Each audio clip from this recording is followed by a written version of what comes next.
All right, single leg wall sit, depending on where you're at, will depend on how this goes. Generally, well, what we're going to be doing is obviously placing a lot more load on one leg, but there's also that instability. So first thing we want to do, especially if we're new to a single leg, make sure our elbows are driven in. This is going to offer some support. What can also help is actually if you actually hold like a 5 kilo plate, a 10 kilo plate, one of the bumpers, that will help as well.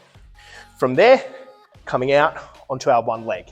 Now, what can tend to happen is if we start to fatigue, we can start to let the hips shoot across. We also might move the body across so the single leg that is on the ground is more towards the midline.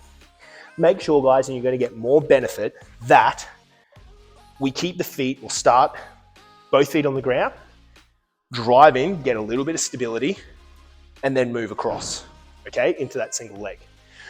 What we can also do as well, depending, is if it's programmed, we can come up a little bit higher. This is now going to be placing a little bit more load around that ACL, and we can just raise the foot slightly. So what we're trying to do here, you can see I'm much higher, I'm not at 90 degrees. What we're doing here is, again, everything's locked on, 3 points of contact, heel, pinky, big toe. What we're doing here is we're strengthening the ACL and surrounding muscles. So vascular and VMO. So this one can be done a little bit higher. It doesn't have to be done at 90 degrees. 90 degrees is what we're aiming for. However, it's a lot more challenging. So if you're new to the game, especially with my programming, I'll know exactly where you are, whether we need to have you a little bit higher. We'll specify it in the notes. If you're using this, so outside of ATP, by all means, make sure that if you're the coach, you're programming to the client's ability. Make sure if you're the client, you know where your ability is at, okay? It means you do have to come up. Now, don't think coming up just because it's harder. If you can do it and it's harder, try to push through, okay? As long as there's no pain.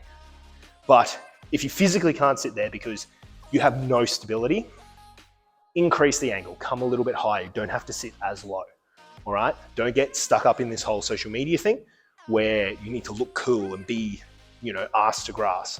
Work within your capabilities, keep a mental note or physically measure how high you are, and then try to get a little bit lower next time, or in a week's time, try to get that a little bit lower.